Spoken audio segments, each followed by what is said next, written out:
मां ब्रह्मचारिणी की कथा हिंदू धर्म में नवरात्रि के 9 दिवसीय पर्व के दूसरे दिन की देवी कथाओं में से एक है। मां ब्रह्मचारिणी देवी मां दुर्गा के 9 रूपों में से एक रूप हैं, जिन्हें दूसरे दिन पूजा जाता है। कथा इस प्रकार है। किसी समय की बात है, राजा हिमालय की पुत्री थी, उसका नाम तपस्विनी था। वह बहुत ही ध्यानी और सात्विक स्वभाव की थी। वह ब्रह्मचर्य का पालन करती थी और शारीरिक सुखों को त्याग दिया करती थी। देवर्षि नारद के कहने पर उन्होंने एक दिन उसने अपने पिता से ब्रह्मचर्य और तपस्या की वृद्धि करने की इच्छा व्यक्त की। उसने विशेष तपस्या की और मां दुर्गा की कृपा से अपने शारीरिक आवश्यकताओं को भी त्याग दिया।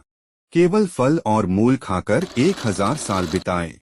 100 साल तक केवल शाक खाकर बिताए। 3000 साल तक वृक्षों से गिरे सूखे पत्तों को खाकर कठिन तपस्या की बहुत समय तक भगवान की उपासना में लगी रही तपस्विनी ने अपने नियमित तप की वजह से अत्यंत शक्तिशाली ब्रह्मचारिणी की स्थिति प्राप्त की। भगवान शिव को पति के रूप में पाने के लिए कठिन तपस्या की। इस कठिन तपस्या के कारण उनका नाम तपस्चारिणी यानी ब्रह्मचारिणी पड़ा। मां दुर्गा की कृपा से उसकी तपस्या और भक्ति की शक्ति ने उन्हें देवी ब्रह्मचारिणी के रूप में परिणीत कर दिया। मां ब्रह्मचारिणी के दाएं हाथ में जप की माला है और बाएं हाथ में कमंडल है।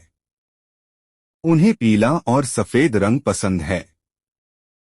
पीले या सफेद रंग के वस्त्र पहनकर पूजा करने से मां ब्रह्मचारिणी शीघ्र प्रसन्न होती हैं।